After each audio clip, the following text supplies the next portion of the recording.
Hey, hey. I'm Teresa, and you're listening to Uncanny Japan.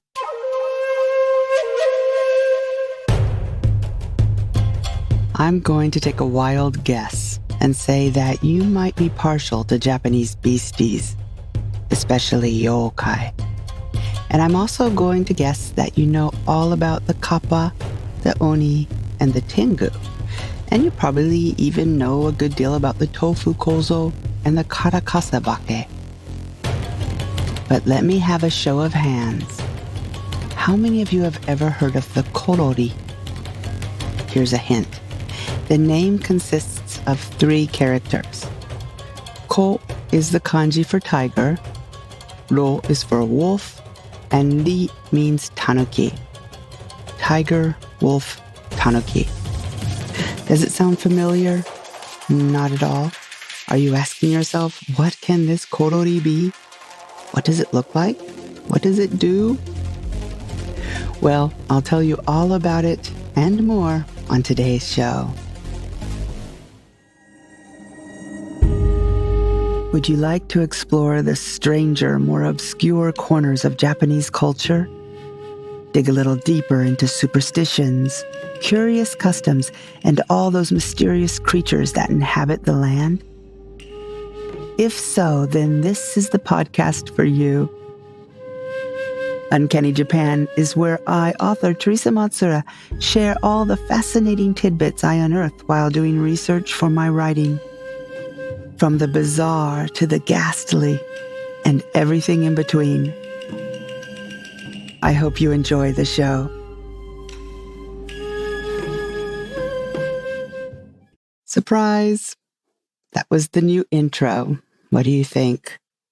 The music was made by my son Julian, who I've probably talked about here sometimes.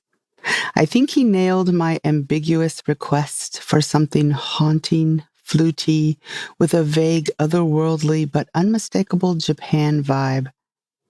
He's for hire too if you want, just let me know. Oh, and by hire I mean to make intros, outros, music beds, music for games, etc. Not to hire to mow your lawn or anything, although I could ask. An update on the New Jersey Web Fest. We lost, but that's okay. We are cool with it. Those were some pretty big fishes, and it was nice to be in the same pond as them for a while. Let's see what happens next year. So right now, we've got a big old Category 5 typhoon headed straight for us. So let me get started with today's show before the shutters go flying and windows break. But right now, right this minute, that ambience you hear in the background is a 4 a.m. walk from my house and along the river. Water, birds, and if you're lucky, the extremely close to the mic's zooming insect. Today's topic is a perfect example of me doing research for a story and unearthing this new, to me, and quite obscure yokai. We already know that it's called the Korori, and the kanji means tiger, wolf, tanuki. But what else? While it was around a little earlier, as you'll learn in just a second, it really gained attention suddenly during the Edo era, especially in the capital of Edo. It was actually a disease-causing yokai, which we don't have a lot of, I don't think. Most yokai as we know them might wreak a little havoc. The wily kappa grab people and farm animals and drown them. Oni have great iron clubs that they use to terrorize people, and tengu wield their fans to rouse up storms, or they'll just snatch you up and disappear with you to some other land for a while. But do we know of any yokai that make people sick? Well, we did talk about the Hosougami, or smallpox god or demon. I'm thinking that was back in episode 18, the god of smallpox. But the Hosougami wasn't exactly a yokai. It was more full-on demon. But both it and the Korori did cause a lot of death and a lot of heartbreak. Now, are you ready to have your mind blown? The disease that the Korori caused is in fact cholera.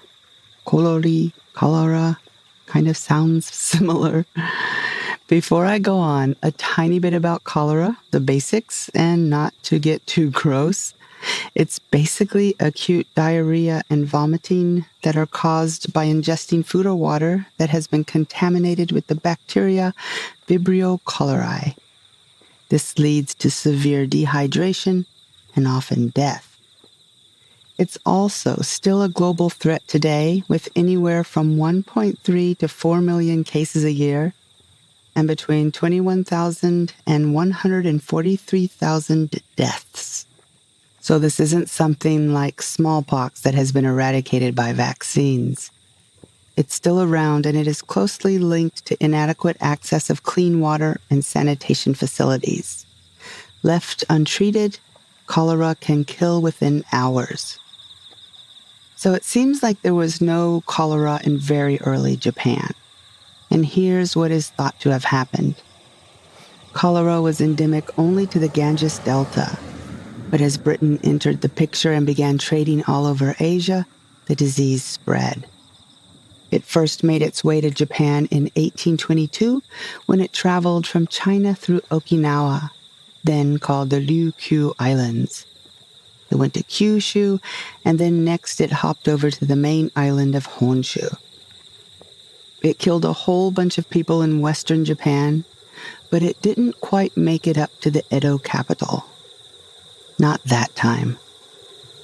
It was a little more than 30 years later, in 1858, when Commodore Perry arrived in his black ships. He forced Japan to open its borders and sign a bunch of unfair trade deals. And to add insult to injury, he also brought an extremely deadly disease with him. Remember at the time that Edo had about a population of 1 million people, and it was one of the largest cities in the world at the time. It's believed that some of the crew members from the ship, the USS Mississippi, had cholera. A steward of a physician on that ship, a Mr. William Gragg, recorded that there was an epidemic form of diarrhea that broke out 2 days after leaving Hong Kong for Japan. So it's an educated guess that they had picked up the disease in Hong Kong and carried it with them. The disease being as contagious as it is, well, things got bad. And you want to hear something really sad? This Mr. Gragg also wrote that the Japanese felt sorry for some of the men and allowed them to come ashore to recover. So they were being kind to these pushy strangers, and look what it got them. It's estimated that between 100,000 to 300,000 people died from the disease during that bout. You know Utagawa Hiroshige, the ukiyo-e artist who carved the famous image of the wave? He's believed to be one of the casualties, too. And it gets worse. Those black ships then moved on up to spread the disease to other ports farther north. Remember how Korori is written with the 3 characters for tiger, wolf, tanuki? Well, there's another writing of the word, but instead of tanuki, the character for diarrhea is used. This is how a physician named Ogata Koan wrote it on the cover of his handbook, the one he penned on how to treat the illness. Tiger, wolf, diarrhea. Okay, so where does the yokai fit in? I guess you have to imagine the poor Japanese. Suddenly, all their friends and family are falling ill and dying of this horrid disease, something they'd never seen before. Because they didn't understand what it was happening, they tried to make sense of it, hence making up this awful new yokai, the Korori. I didn't read this, but I'm going to go out on a limb here and guess that someone heard one of the sailors call it cholera. Perhaps that got whispered around and became Korori, and then the characters were attached to it later. That's called ateji, by the way. When you have a word in Japanese and you use Japanese characters to purposely give it a certain meaning. An example would be kurabu, which comes from the English word club. We know club doesn't have kanji characters, but the ateji is ku, which means together, ra, which means fun, and bu, which means place. Together, fun place, which sounds like a club. Anyway, the yokai legend might have started when a man in Edo got sick, got better, but afterwards saw a strange weasel-like creature creeping around. He'd never seen anything like it before. Was it a korori? Well, maybe, but we'll never know because he beat it to death with a piece of firewood, roasted it, and ate it. Then there was another man who had gotten sick in the same village who also saw one of the beasts leaving his house. And then after that, suddenly there were all these people who witnessed a korori jumping out of the bodies of people who had died of cholera. So yokai it was. In the Meiji period, there was a newspaper of sorts that was called the Nishikie Shimbun. Here, on September 21st, 1877, there is a newspaper article called the Korori Ju. The Ju part means monster or beast, just like kaiju. Anyway, it looks like a tanuki, but with a certain pattern on its fur, like a tiger. The article then went on to say that while it isn't a real beast, if you do happen to see one, just remember how horrible and devastating the disease of cholera is. So now you can impress your yokai-loving friends with a beastie they most likely have never heard of, a korori, and one you don't want to come face-to-face with either. Before I go, I want to leave you with my absolute favorite bit of trivia about the korori. Korori is also a word that means to drop dead suddenly. If a korori yokai got you, people would say you would mikka korori. You'd probably drop dead after 3 days. That's how terrifying the illness was. And don't forget, in some parts of the world, it still is. Thank you so much for listening. We're now up to 251 patrons, ever closer to my goal of 300 by the end of the year. So yay. The next 2 episodes are going to be in October, and they're going to be of the spooky variety, so gird your loins for those.